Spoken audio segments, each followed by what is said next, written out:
Good morning, everyone.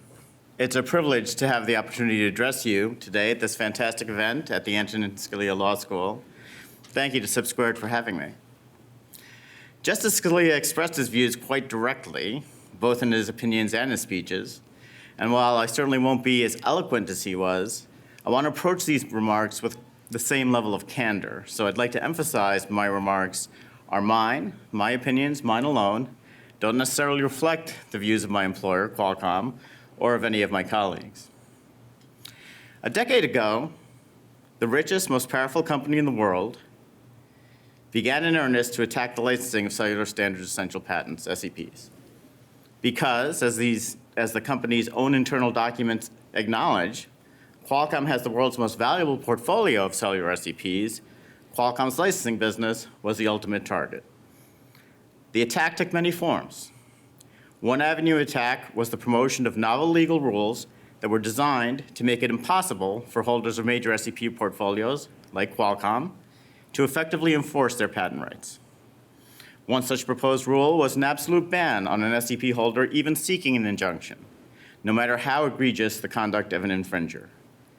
Another was that commitments to license patents on fair, reasonable, and non-discriminatory, or FRAND terms, be considered one patent at a time, one jurisdiction at a time, despite the fact that the industry norm for cellular SEP licenses was and is for them to cover entire SEP portfolios worldwide. Another was that FRAND commitments somehow required the use of the, quote, smallest saleable patent practicing unit, unquote, or SSPPU, in license agreements, despite that term first appearing in US law in 2009, over a decade after the European Telecommunications Standard Institute, ETSI, the main cellular SDO, adopted the IPR policy that applies to cellular SEPs. Had those arguments carried the day, cellular SEP licensing would have been crippled. Funding for further R&D and innovation would have dried up, and consumers would be suffering with a worse cellular experience today and a reduced pace of innovation in the future. But fortunately, they did not prevail. As each of these ideas were repeatedly tested in court, they were rejected by judges around the world in favor of a more balanced regime. There is now widespread legal consensus that injunctions for infringement of cellular SEPs are inappropriate against a willing licensee, but appropriate against an unwilling licensee. Courts have repeatedly found that where an SEP holder is seeking to license a worldwide portfolio of cellular SEPs and the infringer's operations are worldwide, a FRAND license is a worldwide portfolio license. And courts have repeatedly held that FRAND does not require the use of SSPPU in license agreements. Unfortunately, while courts were doing their best to reach measured, balanced decisions, the record of US antitrust agencies was more mixed. On the one hand, both the 2013 and 2019 joint statements on SEP remedies led by the Department of Justice were, by and large, balanced and reasonable. Indeed, as we saw yesterday in the discussion between Mr. Wilder and Director Iancu, they're largely consistent with each other, maybe a little bit here and there of a difference. On the other hand, the Department of Justice allowed its business review letter process to be misused to promote anti-SEP licensing changes to the IEEE's IPR policy, with consequences I'll discuss later. And of course, the FTC was convinced by Apple to initiate the FTC's case against Qualcomm as part of Apple's Hold Act campaign. Despite these unfortunate decisions, by this time last year, the efforts to devalue SEP licensing generally, and Qualcomm's licensing program in particular, had largely failed. As I just noted, courts routinely rejected extreme anti-SEP rules in favor of balanced rules grounded in market realities and the law. The IEEE patent policy change remains highly controversial and has not propagated to any other major SDO. Apple's holdout strategy against Qualcomm failed. And the Ninth Circuit not only ruled completely in Qualcomm's favor in the FTC's case, but also rejected the FTC's petition for en banc review with no judge even calling for a vote. So in my view, sound policy and consumers won. Companies promoting holdout lost. And yet, here we are, a year later, still talking about these same issues. What happened? Well, it's no secret that the antitrust law is once again a hot topic in Washington. And under the broad banner of antitrust reform, We can find anything from proposals for clarifying legislation that prohibit platform companies from giving their own products preferential treatment in search results, all the way up to and including calls for a wholesale overturning of the consumer welfare standard. And the same companies who started and supported the decade-long effort to devalue SEP licensing that I just talked about see an opportunity. And they're now lobbying to resuscitate those efforts under the cover of antitrust reform. Those who understand industry dynamics will immediately see the irony of inserting anti-licensing provisions, which will only serve to entrench dominant platforms, into a movement largely targeted at the power of those platforms. Nonetheless, we know of at least two efforts here in Washington to reopen policies on SEP licensing. First, pursuant to the January 9th executive order, we know there's an interagency effort to re-examine the 2019 policy statement. Second, we know from numerous actions and public statements by the FTC and its commissioners that the FTC is taking an expansive view of its rulemaking powers, and that at least one commissioner is interested in rulemaking on SEP licensing issues. I'm not going to talk with you today about the legality or constitutionality of possible FTC rulemaking. I'm not an expert in administrative law. I'm not an expert in constitutional law. Where I can contribute to the discourse is with information about how SEP licensing and standardization work in the real world, and how SEP licensing interacts with legal rules. And that's what I'm going to focus on. First, I'm going to briefly describe my work in the area so you understand the experiences that inform my views. Second, just a little context for the discussion. I think context matters, and it's important to understand kind of the industry and political dynamics at play. Third, I want to discuss some of the differences I see between the real world of SEP licensing and the assumptions about SEP licensing, implicit or explicit, in some policymakers' statements. And fourth, I want to discuss how the administration and the FTC can promote an efficient licensing marketplace. So briefly, my experience. I've been working at the intersection of antitrust law and SEP licensing for over 16 years. First as outside litigation counsel for Qualcomm, then moving in-house and into the licensing business itself. I attended my first standards body IPR committee meeting over 14 years ago, and have attended dozens of such meetings at various standards bodies around the world since then. I created, and for some time managed, the day-to-day operation of the organization within Qualcomm that evaluates IPR policies of the SDOs the company is considering joining, and then plans for how to comply with those policies. So I've dealt with a large number of SDOs of varying scope and size and varying technologies. I've negotiated dozens of SEP licensing agreements with some of the biggest companies in the world, including Apple, Samsung, Huawei, Motorola, LG, more. I currently lead the legal team that supports Qualcomm's licensing business, and I spend a lot of time talking to my counterparts in other companies, both on the SEP holder side and the implementer side, about these issues. Simply put, I live and breathe FRAND licensing every working day. That's my job. And it's that real-world experience that informs my remarks today. Let's turn now to context and background, or, put another way, the question of why is there so much noise about SEPs, and is that noise justified? At the outset, we should recognize that the attention and lobbying efforts about SEP licensing are primarily about the licensing of patents essential to cellular standards. Although there are hundreds of technology standards, none have been more successful in cellular, and there are more 2G, 3G, and 4G subscriptions today in the world than there are people on the planet. The revenue generated by the cellular-powered goods is second only to essentials like oil and drugs, and higher than all other consumer electronics goods combined. Cellular standards are a platform, an open platform, not a proprietary platform, upon which an entire vibrant ecosystem has evolved. That platform generated an overall economic value of $4.8 trillion in 2019. And for perspective, the royalties paid for the fundamental enabling technologies covered by SEPs represented only 0.17 to 0.25% of that value. If you look at the companies who are paying the lion's share of royalties for cellular SEPs, it's apparent that even by their own metrics, they're getting a bargain.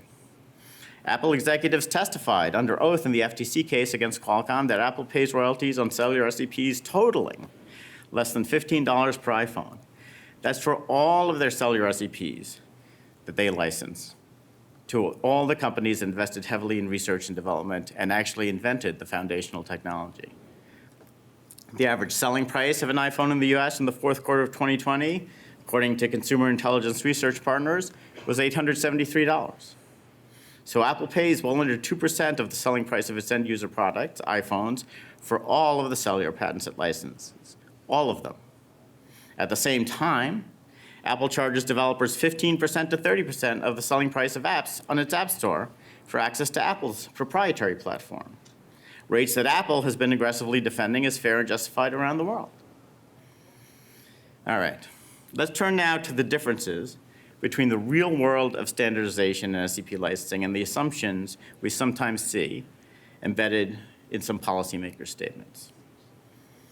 First, statements assume that standardization automatically results in market power, and that market power associated with standardization always accrues to the benefit of patent holders. But not all standards result in market power. Indeed, history is replete with examples of competition between standards. VHS versus Betamax, Blu-ray versus HD DVD, CDMA versus GSM. I could go on and on and on. Where standards compete, standardization by itself does not and cannot confer market power.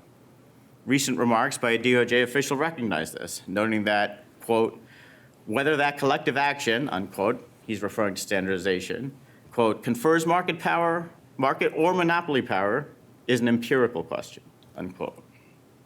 To be sure, there are some standards that, as a result of the outcome of intra-standards competition, occupy their field.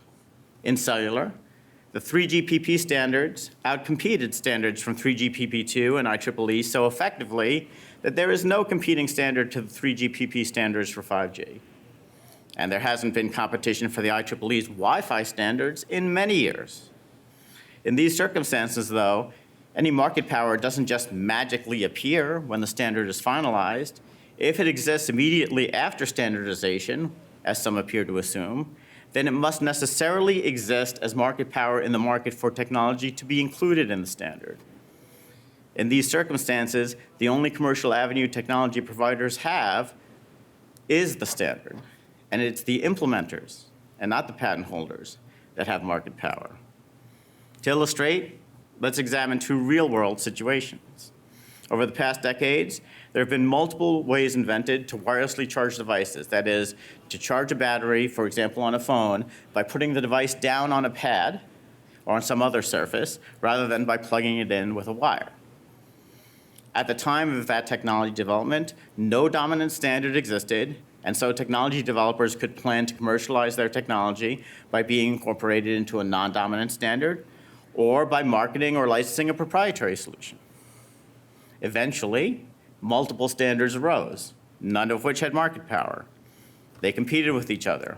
One appears to have won. But in this case, there was no market power pre-standardization and also no market power post-standardization. Now let's look at the latest version of the IEEE's 802.11 standard, commonly known as Wi-Fi. At the time of technology development for the latest version, 802.11 had become a dominant standard that occupied the field. Technology developers looking to commercialize technology in the area, therefore, had only one avenue by which to do so, the 802.11 standard. Thus, innovators seeking to improve upon the 802.11 standard had no other option but to bring their technology to IEEE. That kind of market power accrues in favor of implementers, not patent holders.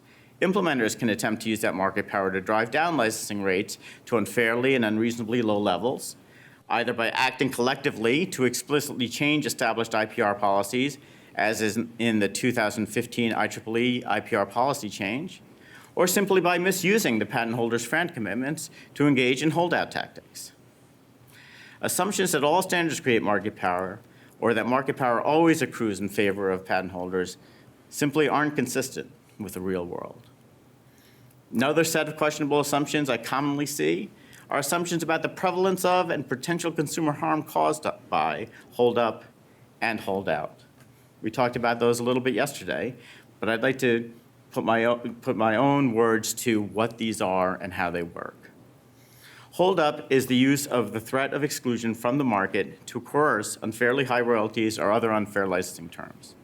Holdout is the use of delaying tactics, legal maneuvers, etc., to prolong uncompensated infringement and thereby coerce unfairly low royalties or other unfair licensing terms.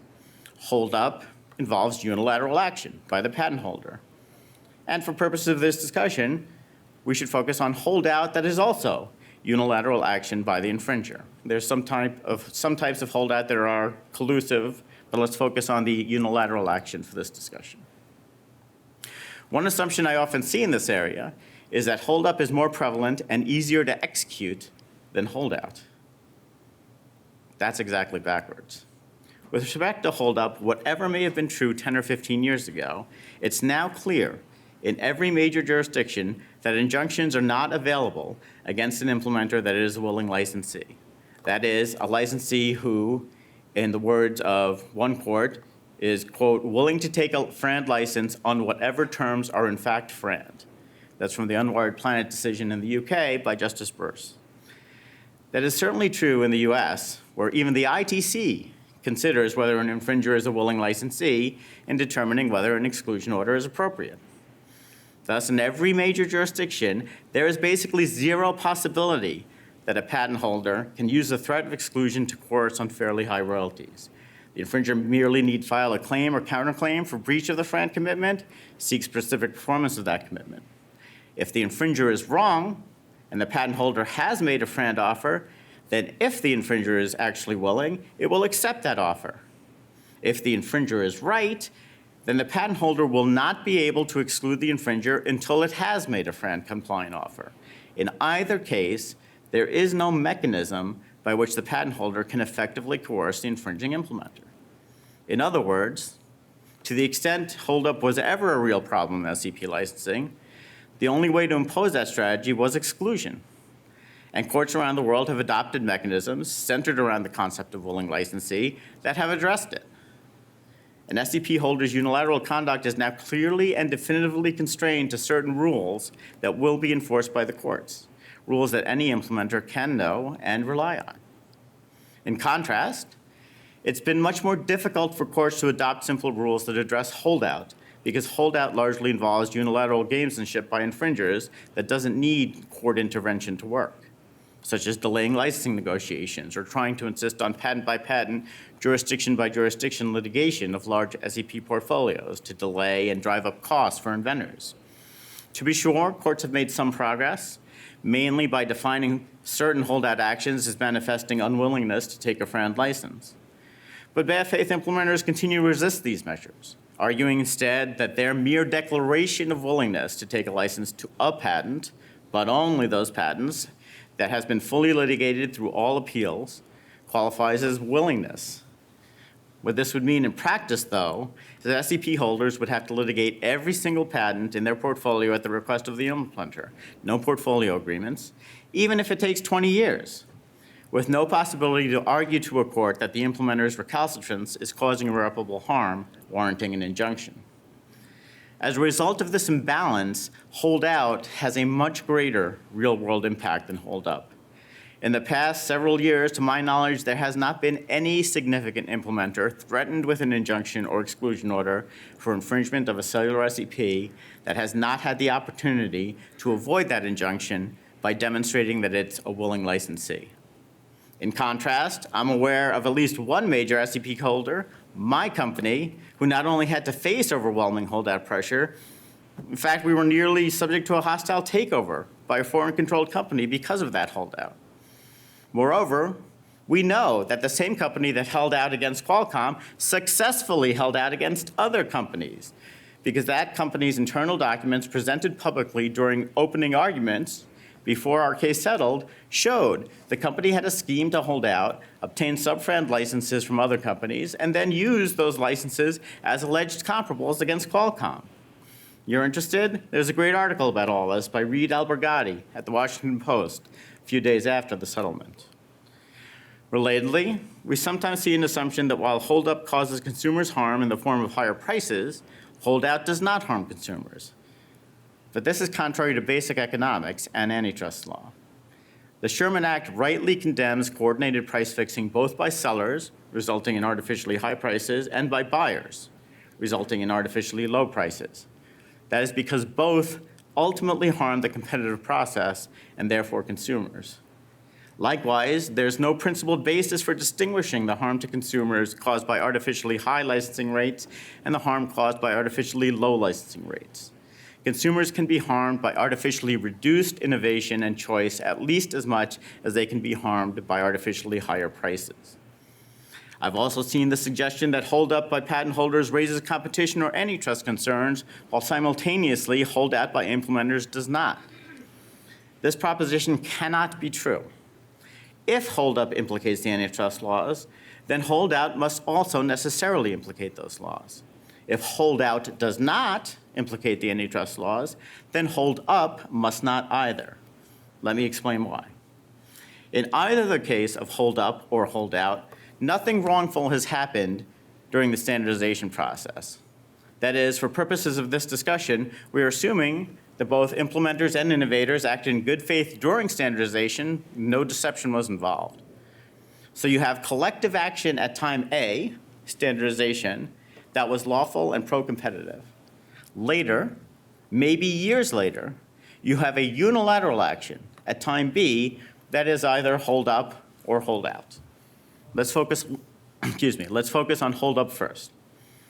There can be no serious suggestion that hold up as I've defined it today is a violation of the Sherman Act. Courts have specifically held that excessive pricing by itself does not violate the Sherman Act, and going to court or the ITC to seek an injunction cannot violate the Sherman Act under the Noor-Pennington doctrine unless the case is objectively baseless. Instead, the suggestion is that, quote, SDO members engaging in concerted activity and choosing between substitute technologies, unquote, that's from a recent speech, that is, standardization itself before any holdup activity by an SEP owner, renders the post-standardization act of holdup subject to antitrust scrutiny. So because standardization was collective in the past, the notion is, the post-standardization unilateral act is somehow subject to antitrust scrutiny. That's the theory. With that understanding, let's turn to holdout. I've seen comments that holdout is not an antitrust concern because it's unilateral conduct. Simply saying that holdout is unilateral, however, doesn't distinguish it from holdup. Holdup is also unilateral. So if holdout is not an antitrust concern because it's unilateral, as one speech recently suggested, then holdup isn't an antitrust concern either because it's also unilateral. In both cases, of course, there are potential remedies under patent and contract law. If, on the other hand, holdup is, as been suggested, quote, an abuse of market power to stymie consumer choice, unquote, as I've seen suggested, then the same applies to holdout. As I discussed earlier, where, as a result of competition, a standard occupies the field, then market power exists in the market for technologies in the field occupied by the standard before future versions of the standard are finalized. Abuse of the FRAND commitment to hold out is abuse of that market power, and that abuse unquestionably stymies consumer choice because it has a profound impact on the innovation markets that consumers depend on for technological advances. It is as much an error to say that holdup raises competition concerns and holdout does not, as it is to suggest that price fixing by sellers is unlawful, but price fixing by buyers is somehow okay. To be sure, whether either holdup or holdout is actually appropriately addressed by competition law remains a very open question. There are contractual and patent law remedies available that fully address these issues, and creating potential antitrust liability for a unilateral act because it has some relationship to an otherwise lawful prior collective action years earlier could introduce a great deal of uncertainty and instability into both antitrust law and the marketplace. But there's no basis in competition law for treating holdup and holdout differently in this regard. Another assumption I commonly see is that standard bodies are comprised of horizontal competitors picking winners and losers amongst themselves rather than competing on the merits. But in the real world, if you look at a list of attendees of any major meeting of 3GPP, the leading cellular SDO, you will see that there are a relatively small number of technology contributors and a large number of technology implementers and carriers. The vastly outnumbered contributors that compete in technology markets to be adopted in the standard couldn't by themselves pick winners and losers even if they wanted to. What actually happens in the real world is that technology contributors compete and technology is selected based on which technology works best. Successful standards don't become successful just because they're standards. Otherwise, there wouldn't be any such thing as unsuccessful standards, and history's littered with them, littered. Instead, standards become successful only when they offer value, and that value comes from selecting the best available technology. Finally, an assumption that has become more and more prevalent over the past year is that SEP licensing is a major impediment to small companies. My first reaction when hearing this idea was confusion. I've helped manage the largest, most successful SEP licensing program in the world for over a decade. We don't target small companies. We don't typically file lawsuits seeking injunctions against small companies. A very, very small share of our licensing revenue comes from small companies. And I don't believe that any other of the major licensors target small companies either. The notion that SEP licensing is a particular problem for small companies is completely foreign to my real-world experience. And nothing about IoT licensing is going to change this. Qualcomm has been licensing in the IoT space for many years. IoT licensing does not typically involve small companies. Rather, it is licensing large module manufacturers that are suppliers to IoT companies, both large and small. Licensing at the module level for IoT is more efficient than trying to license a huge number of small companies. And as other licensors join Qualcomm in licensing in the IoT space, my expectation is that they will similarly license big companies at the module level, not small companies at the device level.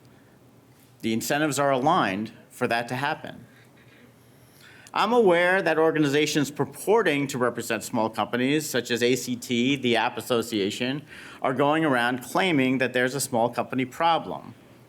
But app developers don't pay a dime in SEP royalties to Qualcomm or any other cellular SEP holder that I'm aware of. And as the New York Times reported, ACT is, quote, an organization that claims to give a voice to small technology companies, but is funded by big technology companies, including Apple, unquote. Ask yourself this. If you represented small app developers, would you be more concerned about SEP royalties small app developers never pay, or with the very real 15% to 30% of revenues app stores charge? ACT's focus on anti-SEP advocacy and support for Apple's App Store practices tell you everything you need to know about who's actually behind that organization. That's not to say that small companies don't face unique issues in patent licensing generally, or SEP licensing in particular. It's very possible that they do. And for example, I find the assertion in a recent DOJ official speech that, quote, small implementers that do not have the means to fight an infringement action are particularly vulnerable to hold-up strategies, unquote, plausible. That's very plausible. It's also the case, however, that small implementers are not typically major SEP holders' licensing targets, let alone the victims of holdup. Major policy initiatives in the name of small business should require more than a plausible theory or the statements of an AstroTurf organization. Let's turn now to my respectful suggestions on how policymakers should approach these issues going forward. First, policymakers should listen to all sides, regardless of their position or size, and listen critically. The first part of that's easy to understand. There are a wide variety of views, experiences, and interests in the marketplace, and getting information from only one or only a set of like-minded companies is bound to leave important gaps in the information necessary to make sound policy decisions. The second part is even more important. No one's statement should be taken at face value, including mine or Qualcomm's. They should be evaluated and tested, and before any statement is relied on as a basis for policymaking, comments on it should be solicited from all interested parties. For example, A recent speech cites a single working paper as allegedly finding that, quote, opportunistic conduct by SEP holders, unquote, is prevalent. If that were true, it would be pretty important, as a finding of prevalence is a statutory precondition to FTC rulemaking.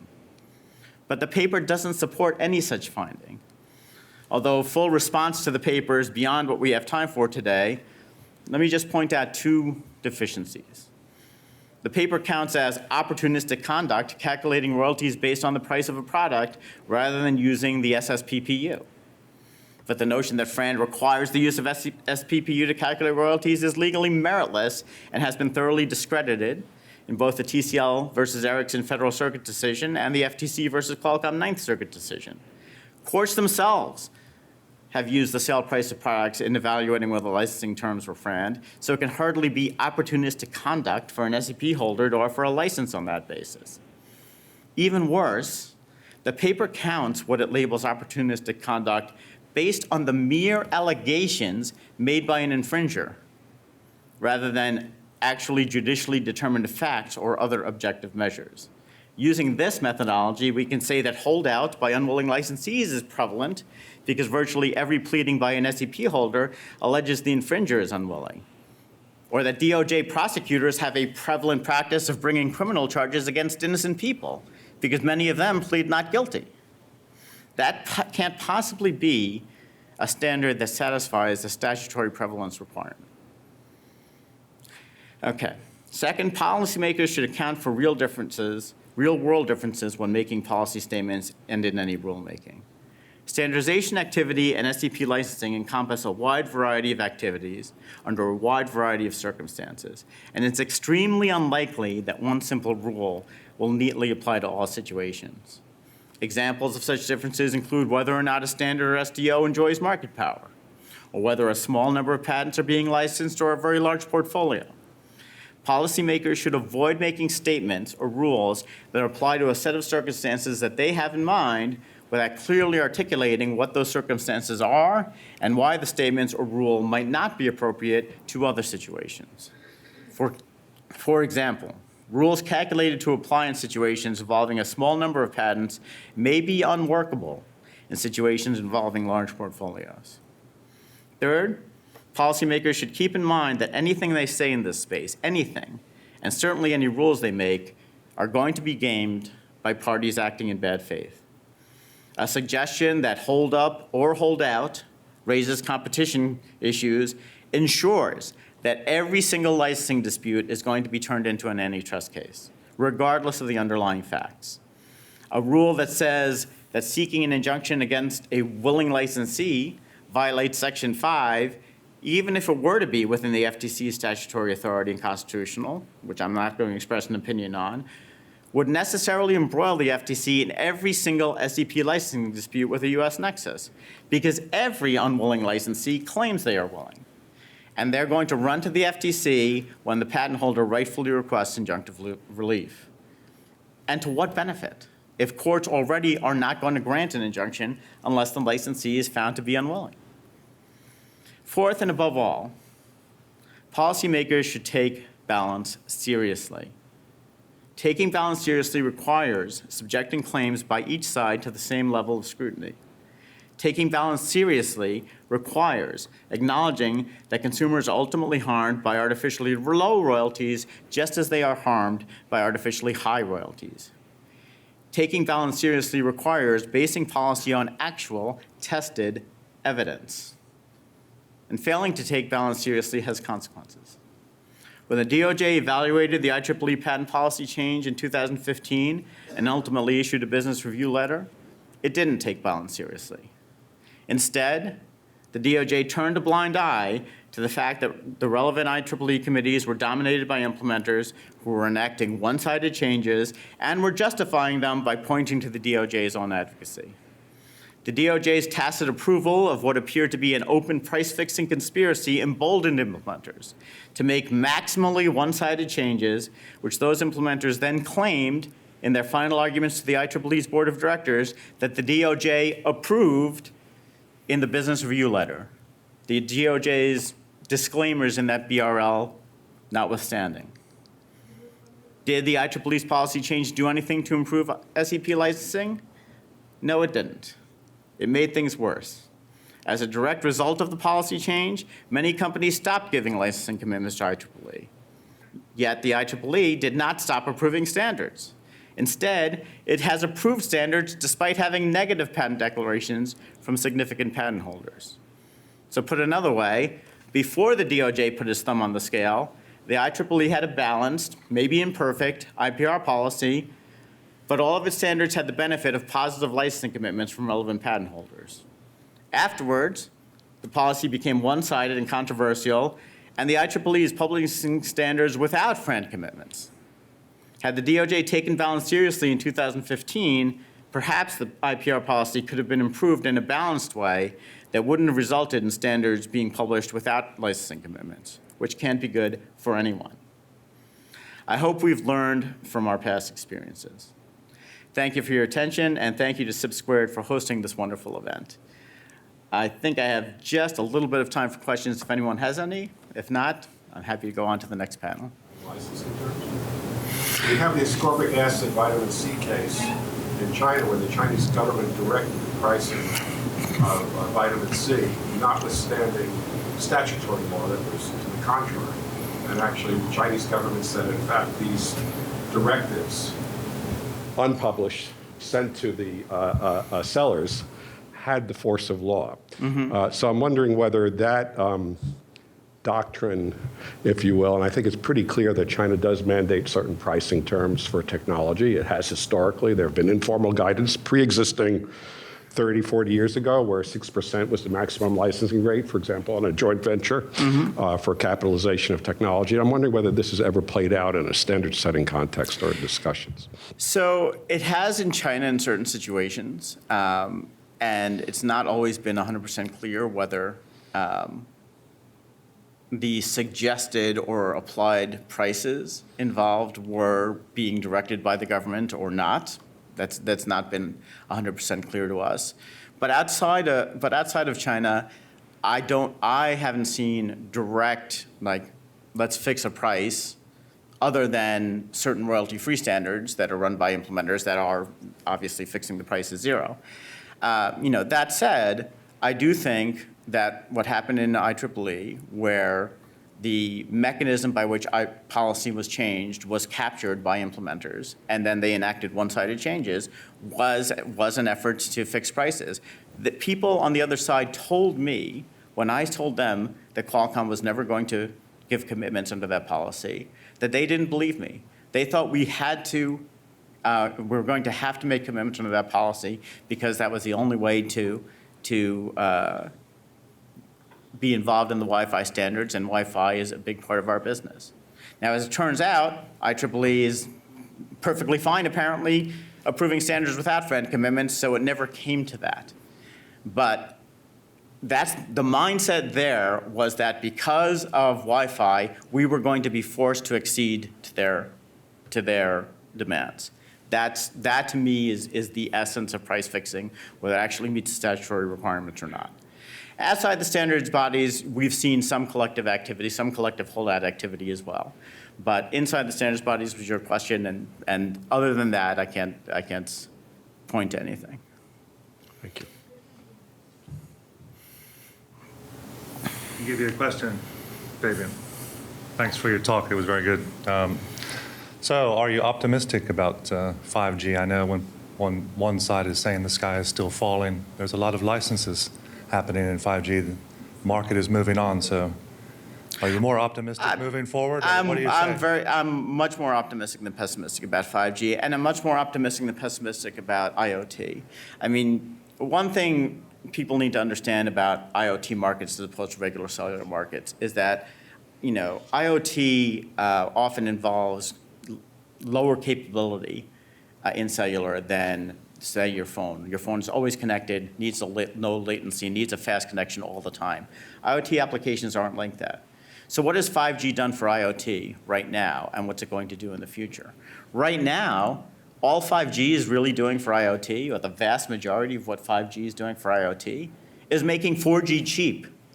The existence of 5G is driving down prices in 4G to levels that then make it usable, commercially viable for IoT. And so you have 4G applications in IoT exploding.